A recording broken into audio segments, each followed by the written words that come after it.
हमारे सामने बैठे हुए हैं जवाहर नवोदय विद्यालय में यहाँ के जयश्री टी की जो बहुत ही बड़ी कंपनी है चाय बागान की, उसके जनरल मैनेजर माननीय श्री संजय उपमन जी और साथ में बैठे हैं यहाँ के प्रधानाचार्य श्री विश्वास कुमार राणा जी। तो प्रधानाचार्य जी से मैं निवेदन करूँगा कि वो यहाँ विद्यालय में आए हैं हमारे जनरल मैनेजर साहब, तो उनसे कुछ बात करें।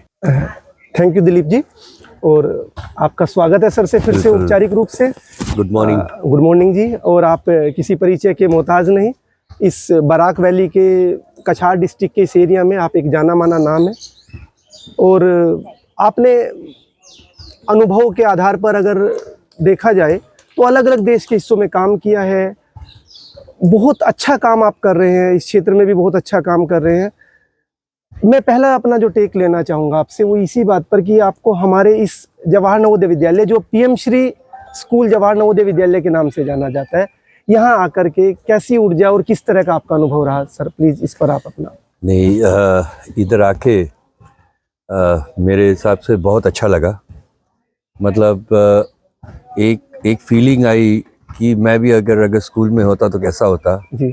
जिस तरीके से बच्चे थे, जैसे बिहेव वगैरह कर रहे थे, और मैंने जो एक्टिविटी देखी, जैसे आपने मुझे समझाया कि एक साउथ इंडिया का आपने एक क्लस्टर में लिया हुआ है, उनने देखिए गुजरात से एक क्लस्टर ने लिया हुआ है जो गुजरात का कल्चर को फॉलो कर रहा है। तो हर जगह में एक स्कूल एक कल्चर फॉलो कर रहा है, प्लस एक इंटरनेशनल कल्चर भी ले रहा है। तो उससे क्या होता है कि बहुत अच्छा होता है। इट इज़ वेरी गुड कि आदमी को पता चलता है कि दूसरे स्टेट में क्या हुआ। जी। मेरे साथ क्या हुआ, मैं फॉर्चुनेट रहा हूँ क्योंकि मेरे डैडी आर्मी में थे, तो मैंने बनारस में पढ़ा हूँ, मैं अहमदनगर में पढ़ा हूँ, जोधपुर में पढ़ा हूँ, और हैदराबाद सिकंदराबाद में पढ़ा हूँ, और उसके बाद असम से पास आउट हुआ हूँ एग्रीकल्चर कॉलेज से जॉर्डट में। तो मैंने ये एक्सपीरियंस किया है और उससे मेरे को बहुत अच्छा फील हो कि डिफरेंट कल्चर है जो यूनाइट होती है।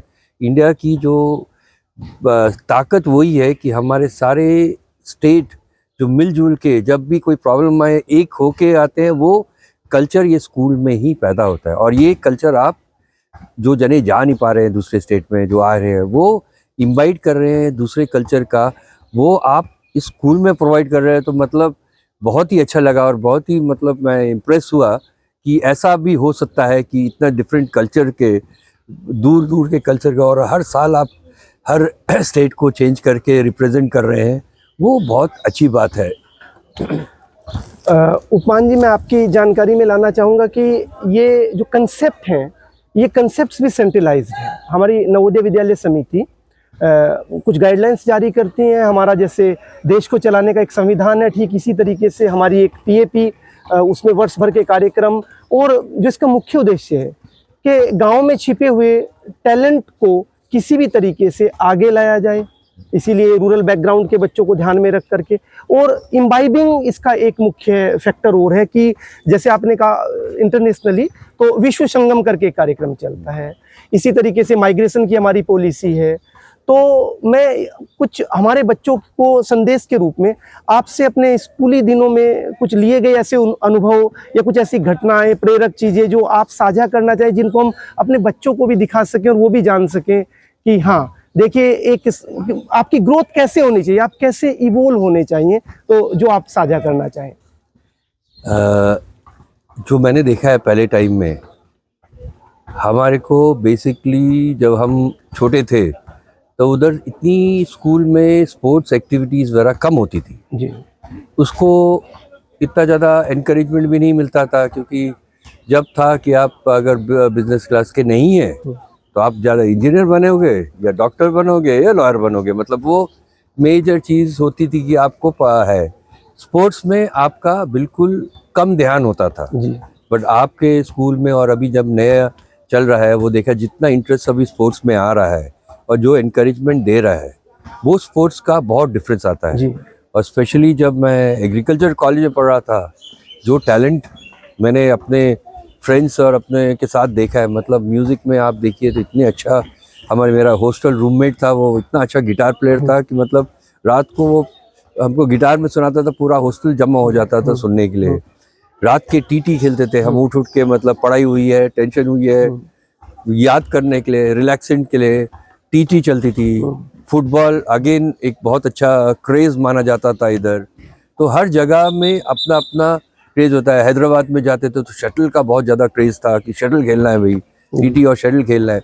तो हर जगह में जो स्पोर्ट्स की एनकरेजमेंट अभी आ गई है, और स्पेशली अभी हम देख रहे हैं इवन स्टेट में दे रहे हैं काफ़ी हमारे ग्राउंड, फुटबॉल ग्राउंड बने हुए हैं, क्रिकेट ग्राउंड है, इवन शटल खेल रहे हैं। जो बच्चे आज की डेट में जो गवर्नमेंट कर रही है, जो अभी खेल का आया हुआ है, सब चीज़ों एनकरेजमेंट जो मतलब दे रही है, इवन फाइनेंशियल बैकिंग दे रही है कि अब भाई आप स्पोर्ट्स में किए, और जो टैलेंट स्कूल में हो रहा है, निकल रहा है, जैसे आपका अभी आप टैलेंट ढूंढ रहे हैं, सेलेक्ट कर रहे हैं, वो चीज़ उस समय नहीं होती थी। अच्छा। और इस समय में देखने में तो आप देखिए ना, क्योंकि मैं क्रिकेट को काफ़ी फॉलो करता हूँ, क्रिकेट का इंटरेस्ट भी है, टेनिस का भी था।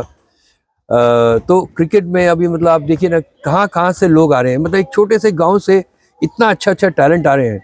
जैसे रांची तो कुछ बड़ा है, बट धोनी के कारण मतलब आप धोनी का नाम लोगे तो आपको रांची याद आ जाता है। जी। तो ऐसी जगह पहले क्या होता था, जैसे बॉम्बे ही है कि क्रिकेटर बनाएगा तो बॉम्बे ही बनाएगा जी। और अभी आप देखो पूरे कॉर्नर से आपको रहते हैं, छोटे टाउन से निकल के प्लेयर। जब मैं हैदराबाद में था, अजरुद्दीन उस समय इंडियन कैप्टन हुए होते थे, और उनका बेटा हमारी कॉलेज में पढ़ता था।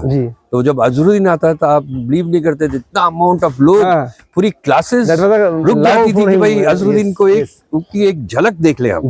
तो मतलब क्या है ना, आज की डेट में आप स्पोर्ट्स को, एजुकेशन को जो दे रहे हैं, स्पोर्ट्स को भी आप एनकरेजमेंट देके, और आप एक रोल मॉडल बना रहे हैं। कोई चीज पाने के लिए आपको आगे देखना चाहिए। तो मैं तो बिलीव करता हूँ एक रोल मॉडल होना चाहिए। तो वो रोल मॉडल आप बना रहे कि भाई इनको फॉलो करो, इनका गेम को फॉलो। मैं I am not saying character, but game जो खेलते हैं उससे बहुत फर्क पड़ता है इम्प्रूवमेंट आने में। और आज के डेट में कि सोच भी, पेरेंट्स की भी सोच चेंज हो गई है। वो अगर आप जाके बताए बच्चे को कि बच्चा बहुत अच्छा बास्केटबॉल में टैलेंटेड है या फुटबॉल में है, जो योगा वो जो लड़की ने किया, वो जो नेशनल टीम में आज मैंने देखा, मतलब देख के हैरान हो गया कि मतलब इतना प्यारा योगा कर रही है वो, इधर से आई हुई और नेशनल अवार्ड जीती है वो। मतलब आप ही बताइए वो जगह कौन सी छोटी सी जगह से होगी जिसमें किसी को नाम भी नहीं मालूम होगा, बट उस जगह से वो लड़की उठ के आज की डेट में नेशनली नोन हो रही है, बिकॉज ऑफ जो स्कूल आपका कर रहा है, स्पोर्ट्स में एनकरेजमेंट कर रहा है। दूसरी चीज एक मेरे को बहुत इंपॉर्टेंट लगती है स्पोर्ट्स में कि ध्यान। बोलते हैं ना, idle mind is devil's workshop. पढ़ाई तो करना है आपको, पढ़ना है, एजुकेटेड करना है, कोई डाउट नहीं है, बट जब फ्री टाइम होएगा, अगर आप अपने आप को स्पोर्ट्स में, अदर एक्टिविटीज में, ये नहीं बोल रहा जरूर है स्पोर्ट्स, अदर एक्टिविटीज, म्यूजिकल में, किसी में अपने आप को आप डाइवर्ट नहीं करोगे तो आपका माइंड आइडल रहेगा। और आइडल माइंड में क्या होता है ना कि जैसे बोलते हैं ना स्कूल में है कि यू कैन मोल्ड एवरीथिंग, आपकी नेचर को, आपका एजुकेशन को, आपका टेंडर को सब स्कूल में ही कर सकते हैं। तो वो स्कूल का जो पेरेंट्स नहीं देते हैं, जो ये स्कूल ही आपके बच्चे को उनके हाथ में देते हैं हम बच्चे को, तो अच्छी तरह मोल्ड होके एनकरेज करें, वो होता है। तो स्कूल रियल में कैरेक्टर फॉर्मेशन का सबसे अच्छा मीडियम भी है, और लाइक यू सेड के गेम्स और स्पोर्ट्स में, तो मैं इसके लिए हमारे जो शिक्षक लोग हैं उनकी मेहनत के अलावा अपनी समिति को भी ये धन्यवाद देना चाहता हूँ कि पीएम श्री जैसे विद्यालय हुए हैं, तो इसमें अलग से 1 लाख रुपया सिर्फ स्पोर्ट्स और गेम्स के लिए बढ़ाया गया है। और हमें ये फ्रीडम भी दी गई है कि आपके पास अगर वीवीएन में या किसी दूसरे फंड में जो अवेलेबिलिटी है, हम उसको भी इस्तेमाल करके बच्चों के इस टैलेंट को और आगे लेके जाए। एक ऑनेस्ट आंसर आपसे चाहूँगा, क्योंकि you are the right person to answer it. जब हम जीवन के ऊंचे क्षेत्रों में जाकर के हमें मैनेजमेंट स्किल और दूसरी चीज़ों की ज़रूरत पड़ती है, ऑफिस पॉलिटिक्स या काम को कराना, पॉलिसीज़ को एग्जीक्यूट करना, या जो डिफ़िकल्टीज है उनको फेस करना, क्या स्कूल दिनों के जो फॉर्मेटिव ईयर्स का एक्सपीरियंस है वो सचमुच कहीं काम आता है और आपके कहीं काम आया? इस पर मैं आपको एक ऑनेस्ट टेक लेना चाहूँगा। इसी आपने बहुत रिलेवेंट क्वेश्चन पूछा। एक आदमी जो, एक बच्चा जो स्कूल में गेम्स नहीं खेलता है, या हाई जंप नहीं करता है, लॉन्ग जंप नहीं करता है, कोई गेम नहीं खेलता है। तो जब आप स्कूल में गेम और वो खेलना सीखते हैं तो आप कभी जीतते नहीं हो। ऐसा नहीं कि आप जीतने के आए हो। वो हर समय कोशिश करता है कि मैं खेलूं। पहले तो सोचता है कि मैं ये गेम मेरे को अच्छा लगता है, दिल से अच्छा लगता है और मैं कोशिश करता हूं कि मैं खेलूं। तो हर बार हारता भी है, जीतता भी है, बट वो और कोशिश करता है। अगर जैसे 100 मीटर जीतने हैं या मैराथन जीतना है तो वो कोशिश करता है। वो जरूरी नहीं है पहली शॉट में आ जाए, बट वो अपनी मेहनत दिल से। और जब कोई जीतता है स्कूल में, क्या होता है कि भाव वगैरह नहीं होता, उसको खुशी होती है यार मेरा दोस्त जीत गया, उससे अच्छा किया, उसके पास जाके उससे भी मैं अच्छा करूं। वही आज की डेट में अपने लेटर स्टेज में प्रोफेशनल कैरियर में जिनको स्पोर्ट्स में और जो का स्कूल वगैरह में इतना ज़्यादा स्पोर्ट्स में डेडिकेशन नहीं हुआ तो उनका माइंड ब्लॉक हो जाता है, क्योंकि कॉम्पिटिटिव है। आप चाहे किसी बोले, इट्स अ कॉम्पिटिटिव वर्ड। तो जो स्पोर्ट्समैन स्पिरिट जो आपने स्कूल में सीखी है वो आपको अपने प्रोफेशनल कैरियर में अच्छी लगेगी। कि अगर आपका कोलीग अच्छा कर रहा है तो आप ये सोचोगे यार गुड, यार वो बहुत अच्छा किया, मुझे भी इसके जैसे अच्छा करना है। आप उसके बारे में ओ इसको कैसे हो गया, क्यों हो गया, आप एक शेल में नहीं जाते हो। तो आप उसकी अच्छी पॉइंट लेने की और अपने आप को इम्प्रूव करने की कोशिश करते हैं। तो इसलिए स्पोर्ट्स बॉडी में मतलब हर जने को खेलना चाहिए, उसकी ट्रू स्पिरिट में खेलना चाहिए जी। मतलब जीतने के लिए नहीं है। स्पोर्ट्स कभी जीतने के लिए नहीं होता है। स्पोर्ट्स होता है एक टीम मैन जी। जैसे कि एक जना इंडिविजुअल कितना भी टैलेंटेड होए, वो किसी टीम को जिता नहीं सकता अनलेस उसकी टीम टैलेंटेड हो। राइट। जैसे आपने एक एग्जांपल आज भी दिया बोलने के लिए कि अपने राहुल के बारे में, केएल राहुल के बारे में, कि ओपनर था बट टीम के लिए वो 5th और 6th में 7th बैटिंग ऑर्डर में आ गया and played the significant role in the World Cup winning। बिल्कुल। क्यों? तो जो आदमी अपनी कंफर्ट जोन से हटता है, वो स्पोर्ट्समैन आपको सिखाता है कि कंफर्ट जोन से, आपके एनवायरनमेंट से हट के अपनी टीम को, अपनी कंपनी को ऊपर ले जाने के लिए सोचेगा, वो डेफिनेटली हेल्पफुल रहेगा। और ये स्पोर्ट्स और ये स्कूल का एनवायरनमेंट, जो फ्रेंडशिप एनवायरनमेंट, क्योंकि मेरे पर्सनल एक्सपीरियंस में मैंने देखा है, जो मेरे को फ्रेंड्स स्कूल में बने, और मैंने तो बहुत जगह में ट्रैवल किया, तो मतलब रेगुलरली कई जनों को फॉर्चुनेट होते हैं जो फर्स्ट क्लास से लेके 10th 12th तक एक ही स्कूल में पढ़े हुए हैं। उनके जो फ्रेंड्स बनते हैं वो लास्ट मोमेंट तक, आप चाहे कितना भी कैरियर है, क्योंकि हर डिफरेंट कैरियर होता है, वो डेफिनेटली उनके मन में रहता है, याद रहते हैं, वो कॉन्टेक्स्ट में रहते हैं। Very well explain sir. मैं अपने बारे में थोड़ा सा कहूँ कि मैंने 22 या 23 महीने पहले यहाँ का सफ़र शुरू किया। आज की डेट में मैं ये कह सकता हूँ कि यही मेरा जीवन है, यही मेरा पैशन है।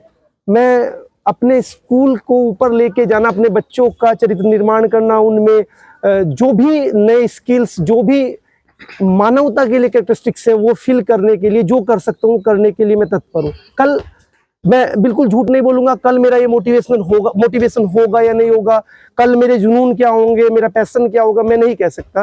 लेकिन आज मेरे लिए जीना मरना, उठना बैठना सब कुछ मेरा स्कूल है। और मैं चाहता हूँ कि ये एक ऐसा ब्रांड बने जहाँ से निकलने वाले बच्चे अलग अलग जगहों पर जाकर नाम करें, अगले कई सालों तक लोग याद करें कि हम उस स्कूल से पढ़ के आए थे। तो आप एक अनुभवी, हर फील्ड में आप अलग अलग क्षेत्रों में काम करके आए हैं, देश के अलग अलग हिस्सों में काम करके आए। आप एक अभिभावक के तौर पर, आप एक मेंटोर के तौर पर, आप एक बड़े भाई के तौर पर, या आप एक क्रिटिक्स के तौर पर, जो भी एडिशनली चाहे कि मैं अपने स्कूल को आगे लेके जाने में और क्या सुधार कर सकता हूं, तो आपका हर एक आइडिया, हर एक बात मेरे लिए सराहनीय रहेगी। तो आप प्लीज़ इसमें मेरा कुछ मार्गदर्शन कीजिए। जी, मार्गदर्शन तो मेरे को तो आपसे लेना पड़ेगा, क्योंकि जो मैंने इधर सुना है आया हुआ, तो सब ने इधर लोकल जो न्यूज़ मतलब क्या होता है, लोगों से सुनते हैं जी। तो स्कूल का नाम काफ़ी अच्छा इम्प्रूव हुआ है। Thank you sir. जो डिसिप्लिन सुना है कि बहुत अच्छा स्कूल है, स्ट्रिक्ट है बट पर्सनल टच है जी। तो वो of course as a leader आपका ही बनता है। आप प्रिंसिपल है जी, जो भी इम्प्रूवमेंट होता है तो फर्स्ट हकदार तो आप ही है, आपकी एक टीम के साथ। मैं ये बोल रहा हूँ कि मैंने जो भी अभी सुना है स्कूल के बारे में और इस एरिया के बारे में, क्योंकि हमारा सारे एस्टेट इस एरिया में है, और सबको बहुत अच्छा आपके स्कूल के ऊपर वो है कि आपने बहुत अच्छी तरह स्कूल रखा है, क्योंकि डिसिप्लिन, क्योंकि बच्चे को डिसिप्लिन नहीं होएगा तो बहुत डिफ़िकल्ट होता है मैनेज करना। जी तो जिस तरीके से आपने डिसिप्लिन किया है, आप और आपके पूरे टीचर्स और प्रोफेसर ने, आपकी टीम ने, जी तो उनका नाम इस जगह में एक अच्छा नाम, इस मतलब पलापू और इसमें एरिया में, दीवान ग्रुप में बहुत अच्छा स्कूल की जैसे माना जाता है। मतलब किसी से बात करें तो वही, हाँ ये है स्कूल, जी कि आप अगर मिले हमको चांस तो हम अपने बच्चे को इधर एडमिशन दें। और आप जानते ही आपका प्रोसीजर तो जी जी काफ़ी जी हाँ डिफिकल्ट है centralized एडमिशन procedure, लेने जी के लिए, जी और फैसिलिटीज जो आप देते हो, फ्री एजुकेशन, हाँ और वो भी बहुत ज़्यादा और जरूरत है। और आप जैसे बता रहे थे कि ऑलमोस्ट 77% ऑलमोस्ट 75% हमारा हमारा रूरल रूरल है, प्लस लड़कियों को, गर्ल्स के लिए 1/3 रिजर्व है सर। हाँ वो बहुत चीज़ है। मैं एक चीज़ जो ऐड करना चाहूँगा जी जी इसमें, प्लीज। अभी मैं पहले भी स्कूल था, अभी मेरे बच्चे हैं वो भी स्कूल में गए हैं। तो कोई चीज़ अगर मैं अपनी बेटी या बेटे को बोलते थे जी तो वो मेरे को आपके जवाब दे देते, बोला नहीं हमारे टीचर ने बोला है ये है जी और यही करेक्ट होएगा, आप गलत हो। जी तो मतलब आप इतना ज़्यादा बच्चे अपनी टीचर्स के हाँ ऊपर बिल्कुल फेथ रखते हैं, जी और वो एनर्जी अगर अच्छे टीचर के साथ मिल जाए, जी वो चैनलिंग हो जाए, हाँ तो जितना पेरेंट्स कर नहीं सकते उतना आप टीचर्स का हाथ होता है जो डेवलपमेंट, और जो बच्चे अच्छे निकले। जी क्योंकि पेरेंट्स की बात, अगर स्कूल में कोई भी पढ़ के आए, आपको कोई कलर बोल दिया, अगर आपने कुछ अलग बोला है, जी। वो हमारे को सपोर्ट करने के बदले इतनी इज्जत देते हैं टीचर्स की कि वो टीचर को ही सपोर्ट करते हैं। जी तो वो आप समझ सकते हैं कितनी वैल्यू बच्चों के दिल में जी होती है जो अपने टीचर्स के लिए होती है। राइट जो तो मैं तो बिलीव करता हूँ, और ये लड़कों को देखते हुए देखो, अभी आया मैं, कई जने बास्केटबॉल खेल रहे हैं, जी कई जने टीटी खेल रहे हैं, और आपकी हेल्प के कारण मैं भी जाके थोड़ा सा टीटी में हाथ मार के आ गया। जी जी जी शटल खेल रहे हैं उधर। जी सो ये एक्टिविटी, ये होता है ना एनर्जी बर्न। आज जी। की डेट में, मॉडर्न एज में क्या हो गया है ना, आप वॉक करोगे नहीं, आप थ्रेडमिल में ले आओगे, हाँ। साइकिलिंग का वो ले आओगे, मतलब मेहनत करनी नहीं है, बैठे बैठे घर में आपको करना है। तो ये सी अगर आप यंग एज से आप स्पोर्ट्स की बॉडी वगैरह बना दो, नॉर्मली ओल्डर एज में आपका स्ट्रेंथ, स्टेमिना वगैरह, इट ऑलवेज हेल्प बोथ। क्योंकि आपकी अगर सेहत अच्छी होएगी, चाहे आप कोई भी काम करते हो, तो आपका थॉट काम प्रोसेस भी अच्छा पॉजिटिव आएगा, थॉट प्रोसेस सोच भी पॉजिटिव आएगा। हेल्थ खराब है, बीमार हो, तो आप काम कभी अच्छा नहीं कर पाएंगे। So, sir, at last, we will not wind up it without giving the poetic and the philosophical touch. बिल्कुल। तो फूल अपने गुलाम अली जी की एक गज़ल है, उसकी कुछ कपलेट है बिल्कुल। कि फूल रह जाएंगे गुलदान में यादों की नज़र, फूल रह जाएंगे गुलदान में यादों की नज़र, मैं तो खुशबू हूँ हवाओं में बिखर जाऊंगा। तो एक अच्छा इंसान यही चाहता है कि मेरे बाद मेरे फिजिकल एग्जिस्टेंस को याद ना किया जाए, बल्कि मेरे डीड्स को, मेरे काम को, मेरे अच्छे कर्मों को याद किया जाए। तो देश के अलग अलग हिस्सों में, अलग अलग जगहों पर, अलग अलग रूप में आपने जो काम किए हैं, उन सब के आधार पर आप अपने आप को किस तरह से इम्बाइब होकर के इस दुनिया में याद रखे जाएं, और क्या चाहते हैं कि मुझे जब संजय उपमान जी का नाम आए तो लोग इस तरह से याद रखें, ये मैं आपका आखिरी टेक लेना चाहूँगा। ये तो आपने तो बहुत ही डिफ़िकल्ट क्वेश्चन पूछा है मुझे। मैं टी इंडस्ट्री में हूँ, मैंने असम एग्रीकल्चर कॉलेज से पढ़ा है, और पढ़ने के बाद इमीडिएटली मैंने साउथ में टी इंडस्ट्री ज्वाइन किया था। जैसे बोलते हैं स्कूल का टच था, मैंने एग्रीकल्चर से किया था जॉर्ट में, ऑलमोस्ट 33 इयर्स मैंने उधर काम किया साउथ में। उसके बाद मन किया, मतलब मैंने जो पढ़ाया है जो असम एग्रीकल्चर में जो प्रोफेसर्स ने हमको पढ़ाया है जी आज उनके सपोर्ट के बिना मैं इस पोजीशन में नहीं पहुंच सकता। तो इसलिए मैं फिर से असम में आया, बोला ठीक है अपनी तरफ से अपनी कंट्रीब्यूशन कर पाऊँ। मैं ये चाहता हूँ कि मुझे जो आदमी याद रखे वो बेसिकली अच्छे इंसान की जैसे ज़्यादा रखे, बाकी रिकॉर्ड्स काम तो चलते हैं। जी हमारे पहले भी बहुत अच्छे आदमी थे, बहुत अच्छे प्लांटर थे, हमारे बाद भी बहुत अच्छे प्लांटर रहेंगे। जी बट मैं चाहता हूँ कि अपनी लाइफ में हर समय मेरे को याद रखे कि अच्छा इंसान था, जी अच्छा था और ट्रू था। क्योंकि प्रोफेशनल लाइफ में आप टफ भी होते हो, सॉफ्ट भी होते हो, जैसे एक टीचर टफ भी होता है, सॉफ्ट भी होता है। हम चाहते हैं कि हम जो भी हमने किसी का एडवाइस दी है या किसी को इंस्ट्रक्शन दी है वो उसके अच्छे के लिए दी है या कंपनी के अच्छे के लिए दी है, तो उस अच्छे इंसान और अच्छे आदमी के जैसे मेरे को याद रखे वो। तो आपके पूरे टेक को और पूरे एक्सपीरियंस को साहिर साहब के शब्दों में समेटते हुए हम आज की इस इंटरव्यू को या इस बातचीत को ही विराम देंगे कि कल और आएंगे नगमों की खिलती कलियां चुनने वाले, मुझसे बेहतर कहने वाले, तुमसे बेहतर सुनने वाले। कल कोई मुझको याद करे क्यों मुझको याद करे, मशरूफ जमाना मेरे लिए क्यों वक्त अपना बर्बाद करे। तो इन शब्दों के साथ sir, very nice to talk you, thank you very much.